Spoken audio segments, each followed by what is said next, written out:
My name is Christopher Stillar. I'm just your average, ordinary guy. I've been married to my high school sweetheart for over 20 years, and I'm the father of 4 children. I live a typical life, ordinary in every way. Oh yeah, did I mention? I hear and see dead people. I'm a spiritual medium, and this is my story. In the mid-90s, a traumatic and serious health crisis, combined with the death of my beloved grandmother, changed my life in ways I could never have predicted. Now it is I who is changing lives. Real people in real pain, dealing with unimaginable grief, getting the chance to connect one more time with those they loved and lost. Changing people's lives and healing their souls with the help of their loved ones in spirit is my daily work, it's my passion, and my life's purpose. Welcome to my world, and welcome to Seeking Spirit. Okay. Hi, I'm Judy. I'm here to see Chris today. This is my second reading with Chris. I'm hoping to hear from my dad, Robert, and my niece, Ashley. Hi, I'm Susan, and I'm here to see Chris today and hope that my daughter Ashley comes through, and of course my dad, but mostly Ashley. Welcome, everybody. First thing that I want to say to you guys, and whether or not it's going to be what I would call the primary people coming through or person for you, just hear me out, and if you understand the connection, it's just yes or no. What I want to say to you guys is, this morning while I was still at home, I hadn't even left for the office or anything, I had what was a younger female and a younger male coming through to me that all I can tell you is the way they connect or come through makes me feel like younger or below whoever my client was going to turn out, or clients were going to turn out to be. So just know that I felt like I had 2 people from below coming through that would be like a daughter or daughter figure, and then also a younger male, whether family or not, I don't know, but had these 2, and then I had a dad or a father figure that was coming through. So I had 3 people that while I was still at home coming through. I have to assume they're for you because I'm still feeling those connections coming through. I do want to talk about, I don't have a lot to say yet, and I'm hoping they're gonna step up and talk. Whether living or deceased, do you know where the CH or the hard K or hard C name would come into play, like Christine, Christy, Krista, but it's got a version of that, and I don't know if I'm just stuck on the female side of it or not, but literally feels like Chris, Christine, Krista, there's some kind of reference to this. To me, whether deceased or living, it would be somebody acknowledging a person if they are living that was connected to them, or to help you identify some aspect about who may be coming through. My son, who's living, is Christopher. Is Christopher, okay. Yes. So I never say Christopher, and it's my name, but I just was hearing this, and I feel like somebody past was acknowledging this name, and has been probably for about 20 minutes. The last 20 minutes in the office that I've been hearing. So somebody's like doing a shout out or making reference to this individual. I need to talk about either an impact or sudden death that's coming through, and I don't know if I'm just talking about one person or if I have 2 that are acknowledging this, but I literally feel like I have to talk about the sudden impact trauma passing in the way that they're presenting it. And just so you know, I feel like it was the female that was bringing up the name, so that may not make sense to you, but I feel like it's the younger female that was bringing up that Chris, Krista, Christine sound that I was hearing. Would that make sense to you? Yes. I haven't even asked. Yeah. Do you understand if there's a younger female? Yes. Do you know where there would possibly be a younger male that would be coming through? And I'm not saying related to her, but connected or coming through at the same level. And I would tell you dies in the same typical way or in a similar way is the feeling that they're giving me. So it feels like very sudden. And I think something throat or neck related for this individual is the way that they're bringing it up. So it feels like a very unexpected passing. It's not a health thing. That's what I need to tell you. And I feel like something affects the throat region. Plus I have dad or a father figure, so I don't know who I'm with this, but I do have an older male standing behind the couch there. So do you understand that, or just with the, but not the younger male, you don't? Not yet, no. Okay, that's fine. Just keep in mind that I've said that.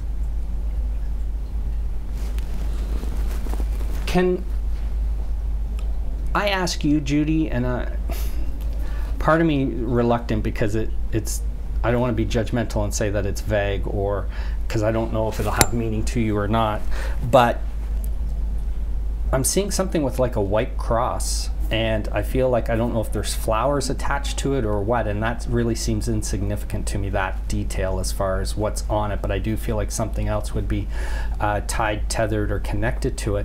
But I feel like for whatever reason, and it is a past issue, it's not something they're saying you will do or acknowledge in the future, I feel like the female is referencing something to do with like the white cross. It does not feel like I'm talking necessarily like at her grave though when she says this. So, but I feel like somehow you're tied to this or connected to this. Do you understand? I do understand. Okay. White cross, understand? Absolutely. Do you know if there's something that would be connected to this in the way of either flowers or something that would be in front of it? Because she just keeps putting this out there like she needs you to know she's aware and that she was, like she witnessed this. So it just seems to be a big deal to her. Yes. That she acknowledged this to you. Okay. Okay. Yeah.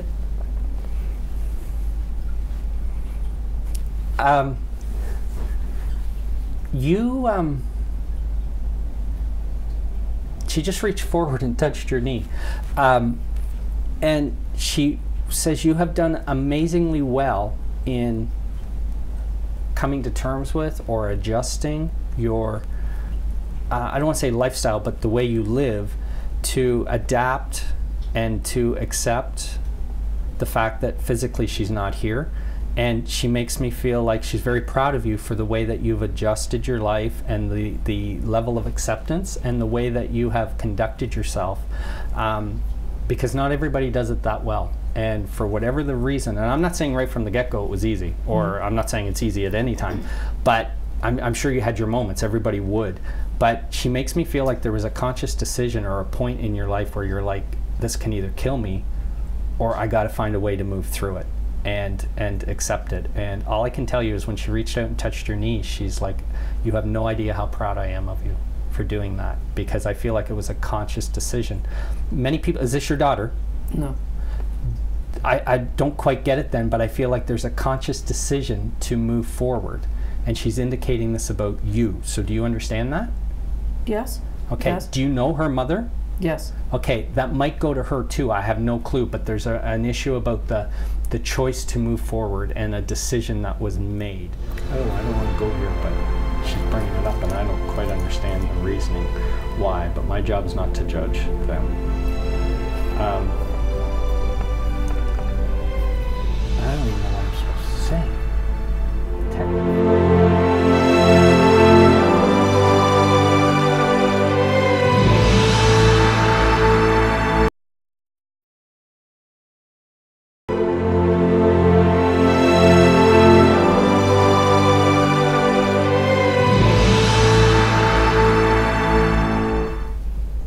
Can I ask you why the younger female would be making reference to,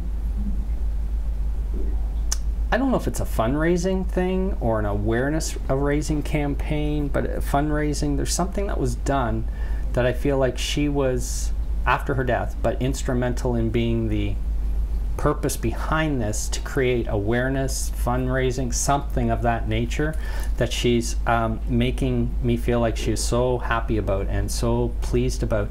However, the only thing I want to say is I don't know if there was a second one that was intended or a second thing that would follow up. I don't know if it's the next year or not, but I feel like something might not have either followed through with or been quite as successful in some regards in some way. She's not offended or hurt by it. It just seems to be the way she's acknowledging it. Do you know if there's anything to do with what I'm just stating? There certainly was a fundraising party that occurred after her passing. In her honor? In her honor. Okay. Yeah. She's proud of this. I feel like the awareness that part of the campaign and what was done and making a positive out of a negative, a wonderful thing. But I do have to say, I don't know if somebody thought, well, maybe we'll make it annual or we'll do a follow-up event. And I feel like something doesn't seem to pan out or play out the way that they were hoping, because I just don't feel like it either happened or it was not successful in some way that but I feel like there was a secondary aspect to it that she's showing me. So that part doesn't make sense? No, maybe she's warning us not to go ahead. Might sound like I'm all over the board here when I say this. Susan, don't quite understand why the two of them are being joined together. I'm seeing something about your heart being ripped open. I don't mean surgically.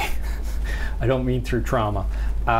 As far as like a heart attack. There's something where they're just showing me your heart being opened, or like a bleeding out feeling, but it's the emotional or the hurt. That's kind of general. I'm not sure why. The second part, which doesn't even seem remotely connected, is there any reason about you completely renovating a room or gutting out a room like in a decorative way, or changing something about this? Yep. Is this something somewhat recent, or do you know why they, okay, because somebody's bringing it up, or the female is, I don't know, I think it's the female, younger female bringing it up. And I don't know what the connection, if there is one at all, but why there's something about the emotional aspect of the heart hurting. But then I feel like right after this, she brings up this, what I would call revamping of a room and finding purpose or need for it. Yeah. So you get that? I totally get it. Good. Just know she's smiling, or she's making like this issue of smiling about this, and seems very happy about this for you. Are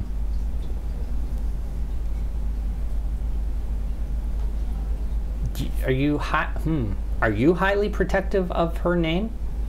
As in what would be said or done? Totally. Because she makes me feel like it's like you're on guard. I don't know if you're like the guard at Buckingham Palace. I don't know what this means, but I feel like you're on guard when it comes to my identity, my name, my memory, all of that. And although she appreciates and is moved by this and totally not surprised by it on your part, I feel like you can drop your defenses, or you can drop that aspect, because I don't feel like you got anything to worry about. And she's honored, but she makes me feel like you don't have to worry about what's said, or the way that something would be portrayed, or the way that something comes across. It gets very tiring and draining for you, and she does not want that for you, okay? Oh, I don't want to go here, but she's bringing it up, and I don't quite understand the reasoning why, but my job is not to judge them. And I don't even know what I'm supposed to say, technically. Do you know if, how would I say this, a female was supposed to ID her but couldn't, and somebody else did it, or somebody else, for the life of me I don't know why she's going there, and I'm trying not to play both sides as like asking her why, because I have to trust they're doing it for a reason, whether it seems logical or not. I think it's more the emotional part that I struggle with around this. So why would she bring this up? But I think she does. First of all, with what I stated there, does that make sense? She just, you know, if it's her way of saying I was there and I witnessed this, and that I'm aware of this, that even in that moment of tragedy and despair and, you know, the lowest of lows, if I was standing there and I witnessed and I'm aware of this, will you know I'm okay, she says. Will that little detail tell you that so close to the tragedy that I was technically okay? So, and she says, I love you. I love you more than you know. Well, I'm expecting a grandson, and I refer to him as George. Get the hell out. It's the truth. So the unborn baby is George? Well, I hope it's not his real name, but yes, when I refer to him, I call him George right now. Let's see.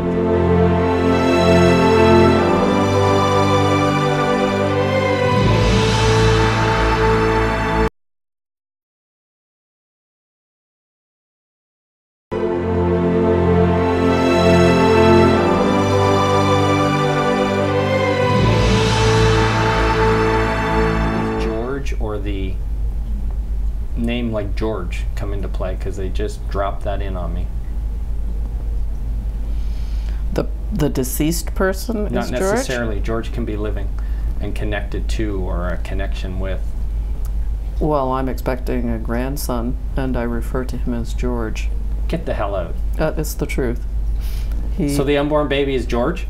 Well, I hope it's not his real name, but yes, when I refer to him, I call him George right now. What's in George's bedroom? I bought this for George. Is your dad passed? Yes. I don't know if I'm going to validate it or not, but I felt like right from the start I have dad or a father figure coming through. He's saying, say George. So I'm like, who the heck is George? Yeah. George is this unborn baby. Yes, and last night when I was driving home from Susan's, I spoke with my dad, and I told him, Come through and say George? yeah, Dad, you know, you can tell me about George, you can tell me Seriously, about... you had this conversation absolutely, last night? at about 9:30. Isn't that cool? Yeah, yeah. Isn't that cool? Yeah. I hope he is not, I hope your grandson, do you know if it's a son? Yes. I hope he's not born looking like a George. Yeah. Unless it's George Clooney. Absolutely. But that's not what you think of when you think of George. I know. It's a joke. Yeah. Yeah, much like I the hope. birthday joke. Yeah, I hope. What I would like to do at this point in time is ask, probably one of you, but I don't care who, is there someone you were hoping to hear from today that hasn't come through? And if so, their first name. Robert. Robert, there's no guarantees, remember that. That's fine.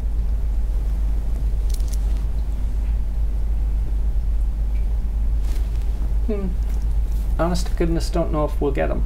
But I am going to ask you, the moment you said that, do you know the first thing that comes through?